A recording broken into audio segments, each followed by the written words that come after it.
Guys आज का problem बहुत ही इजी है और मैंने इसको बहुत ही सिंपल वे में समझाने की कोशिश की है। अगर आपको वीडियो अच्छा लगे तो आप अपना फीडबैक जरूर दीजिएगा। तो चलिए चलते हैं वीडियो की तरफ। Hello guys, welcome back to DSA पाठशाला। आज का प्रॉब्लम है पैस्कल्स ट्रायंगल। प्रॉब्लम बहुत सिंपल है। तो प्रॉब्लम में हमें कहा गया है कि हमें एक पैस्कल्स ट्रायंगल बनाना है और उसको रिटर्न करना है। हमें जो इनपुट है वो दे रखा होगा n=5 या n=6, ऐसे इंटीजर गिवन होगा। हमें उतने साइज का पैस्कल्स ट्रायंगल बनाकर रिटर्न करना होगा। अब हम पहले ये समझ लेते हैं कि पैस्कल्स ट्रायंगल बनता कैसे है। अगर हम ध्यान से देखें तो पैस्कल्स ट्रायंगल में जो जीरोथ एलिमेंट है और जो लास्ट एलिमेंट है वो दोनों 1 है। ध्यान से देखिए, यहाँ भी जीरोथ एलिमेंट और लास्ट एलिमेंट दोनों 1 है। यहाँ भी देखिए आप, जो फर्स्ट और लास्ट एलिमेंट है सब 1 है। जो स्टार्टिंग एलिमेंट है और जो एंडिंग एलिमेंट है वो दोनों के दोनों 1 है। तो एक बात तो तय है कि पैस्कल्स ट्रायंगल में फर्स्ट एलिमेंट मतलब कि स्टार्टिंग एलिमेंट और जो लास्ट एलिमेंट है वो हमेशा 1 होंगे। ठीक है, मतलब कि स्टार्टिंग एलिमेंट का इंडेक्स क्या होगा? 0। तो j=0 तो हमेशा 1 होगा। यहाँ पे हमें 1 स्टोर करवाना है। लेकिन अगर लास्ट एलिमेंट होगा वो भी 1 होगा। तो लास्ट एलिमेंट के लिए मैं कौन सा इंडेक्स लिखूँगा? तो आप एक बार इंडेक्स वाइज रो को देखिए। अगर वैसे बात करें n=5 दे रखा है तो टोटल तो ये 5 साइज का है ना, क्योंकि first row, second row, third row, fourth row, fifth row. लेकिन अगर इंडेक्स वाइज बात करें तो इंडेक्स वाइज ये 0th रो है, ये फर्स्ट रो है, ये सेकंड रो है, ये थर्ड रो है, फोर्थ रो है। एक काम करते हैं, हम इनको भी इंडेक्स दे देते हैं। तो अगर हम 1 पे हैं तो कौन सा इंडेक्स है? 0। इस 2 पे आए तो 1, ये 2। फिर ये हमने इनको भी इंडेक्सिंग दे दिया। तो हम हर एक रो पे जाने के लिए एक आई लूप तो पक्का चलाएंगे हम। ठीक है, ये हमारा अप्रोच है। हर एक रो पे जाने के लिए हम आई लूप चलाएंगे। ठीक है, अब हम जे को देखते हैं। जो लास्ट एलिमेंट, ये रो नंबर कितना है? इंडेक्स वाइज अगर बात करें तो ये रो नंबर फर्स्ट है, ये इंडेक्स वाइज सेकंड रो है, इंडेक्स वाइज ये थर्ड रो है, इंडेक्स वाइज ये फोर्थ रो है। ठीक है, अगर हम लास्ट की बात करें, लास्ट एलिमेंट की, तो उसका इंडेक्स कितना है? 1 है। ठीक है, लास्ट एलिमेंट का इंडेक्स क्या है? 2 है। और इंडेक्स वाइज रो नंबर कितना है? वो भी 2 है। अगर इंडेक्स वाइज हम लास्ट एलिमेंट की बात करें कि थर्ड रो में लास्ट एलिमेंट का इंडेक्स क्या है? थर्ड रो में लास्ट एलिमेंट का इंडेक्स 3 है। और रो का नंबर क्या है? रो का भी 3 है। अगर हम फोर्थ रो की बात करें, फोर्थ रो में लास्ट एलिमेंट क्या है? फोर्थ रो में लास्ट एलिमेंट का इंडेक्स 4 है। मतलब कि जो लास्ट एलिमेंट है, लास्ट एलिमेंट का इंडेक्स, ये एलिमेंट का इंडेक्स है जे, 0 1 0 1 2 3। तो लास्ट एलिमेंट का जो इंडेक्स होगा वो j=i होगा। ये मेरा रो का इंडेक्स है। ये ऐसे हम रो में जा रहे हैं, ठीक है, और ऐसे हम कॉलम में जा रहे हैं।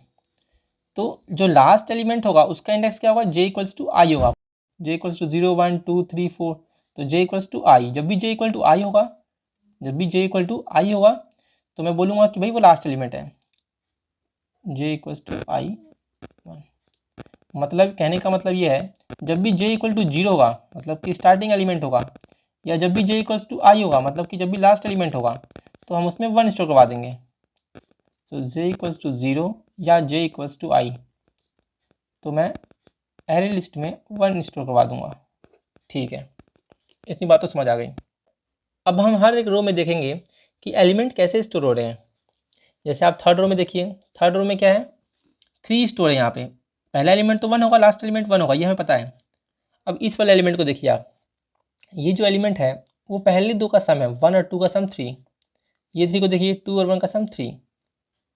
इस 2 को देखिए, 1 और 1 का सम 2। तो यहाँ पे क्या आएगा? 1 3 का सम 4, 3 3 का सम 6, 3 और 1 का सम 4। तो ऐसे एलिमेंट स्टोर हो रहे हैं। तो अगर हम इंडेक्स वाइज देखें तो कैसे हो रहा है? j=0 है, ये j=1 है। तो j=0 पे और j=i पे, फर्स्ट और लास्ट एलिमेंट तो हमेशा 1 होगा। ठीक है, मिड एलिमेंट को देखें हम, वो क्या होंगे? मतलब कि j= जब 1 होगा तो क्या होगा? तो ये 1 और 3 का सम है ना 4। तो हम एक ऊपर वाले रो में जाएंगे, मतलब कि हम एक i-1 रो में जाएंगे। ठीक है, किसी भी रो का एलिमेंट फाइंड करने के लिए हम उससे ऊपर वाले रो में जाएंगे, मतलब कि i-1 रो में जाएंगे। तो हम ऊपर वाले रो में गए। यहाँ पे ये 1 और 3 का सम है। ठीक है। तो 1 का इंडेक्स क्या है 0 और 3 का इंडेक्स क्या है 1 और जो 4 है उसका इंडेक्स क्या है 1। मतलब कि हम i-1 रो में जाके j इक्वल्स टू क्या है 1 है, तो हम i-1 रो में जाके j-1 को गेट करेंगे और j को गेट करेंगे। इन दोनों एलिमेंट्स का सम जो है वो हम यहाँ पे स्टोर करवा देंगे। मैंने कहा ठीक है। यहाँ पे देखिए 2 जो सेकेंड इंडेक्स है उस पर क्या स्टोर है 6 और इस 6 किसका सम है 6 इन इस 3 और इस 3 का सम है। तो इसका इंडेक्स देखिए 1 है, इसका इंडेक्स 2 है। ठीक है, हम जिस एलिमेंट को फाइंड कर रहे हैं उसका इंडेक्स क्या है 2 है और जिस एलिमेंट के थ्रू ये आया है उसका इंडेक्स क्या है, उसका इंडेक्स 1 और 2 है। मतलब कि 2 - 1 1 और करेंट इंडेक्स 2। ठीक है, तो हम j-1 और j पे गए।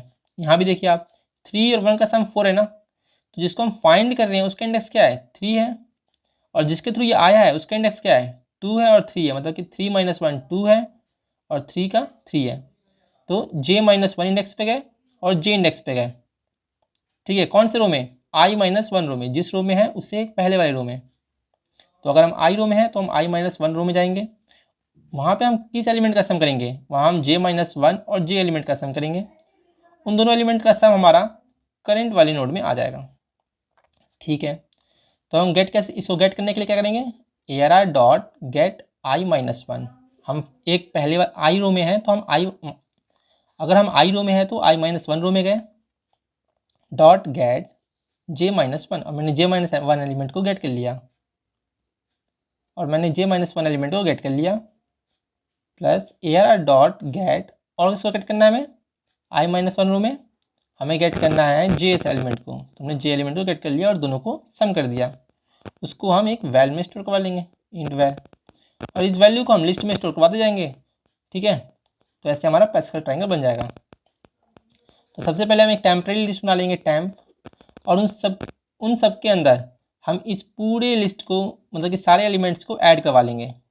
ठीक है, जब सारे एलिमेंट्स को ऐड करवा देंगे तो उस टेम्प लिस्ट को हम अपने फाइनल लिस्ट में रिजल्ट में ठीक है स्टोर करवा देंगे। जो हमें रिटर्न करना है, हमें क्या रिटर्न करना है, हमें पैस्कल ट्रायंगल ही तो रिटर्न करना है। n = 5 दे रखा होगा तो हमें 5 साइज का पैस्कल ट्रायंगल रिटर्न करना है। मतलब कि हमें एक लिस्ट रिटर्न करनी, लिस्ट ऑफ लिस्ट रिटर्न करना है। तो हम रिजल्ट में अपनी लिस्ट स्टोर करवा लेंगे। तो हर एक इंडेक्स पे एक लिस्ट है, सो हर एक इंडेक्स के लिए हम लिस्ट बनाएंगे और उस लिस्ट को हम फाइनल लिस्ट में स्टोर करवा लेंगे जो कि रिजल्ट, और उस रिजल्ट को हम रिटर्न कर देंगे। अब हम इसका कोड देखते हैं, ये कोड कैसे होगा।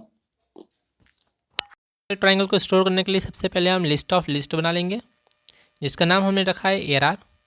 अब हम रो वाइज ट्रैवर्स करने के लिए फॉर लूप चला रहे हैं। इसके बाद हम एक टेम्परेरी लिस्ट बना लेंगे क्योंकि लिस्ट ऑफ लिस्ट है तो हर रो पे एक लिस्ट है। ठीक है, तो हमने एक लिस्ट बना लिया टेम्परेरी जिसका नाम हमने रखा है टेम्प। कॉलम वाइज ट्रैवर्स करने के लिए हमने एक और लूप चलाया जिसमें हमारा j आइटरेटर है। मैंने आपको बताया था कि j = 0 हो या फिर j = i हो, मतलब फर्स्ट और लास्ट एलिमेंट, तो हम 1 ऐड करवाएंगे। तो टेम्प डॉट ऐड 1। फर्स्ट और लास्ट एलिमेंट ना हो तो हम क्या करेंगे, हम i-1 रो में जाएंगे। So int val equals to ARR dot get i-1।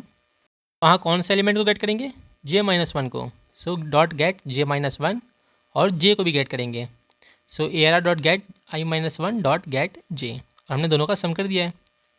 अब हम इसको अपने टेम्प में स्टोर करवा लेंगे। तो temp dot add val final list में स्टोर करवा के फाइनल लिस्ट को रिटर्न कर देंगे। So ARR dot add temp किया और अब रिटर्न कर देंगे रिटर्न ARR। हमने रन किया, यहाँ पे रॉन्ग आंसर आ रहा है, हमने एक रो ज़्यादा रिटर्न करवा दिया है। सो हम i में चेंज कर देंगे, इक्वल टू का साइन हम हटा देंगे। सो ये हमने इक्वल टू का साइन हटा दिया। अब रन करते हैं इसको, एक्सेप्ट हो गया। अब सबमिट कर देंगे, सबमिट हो गया।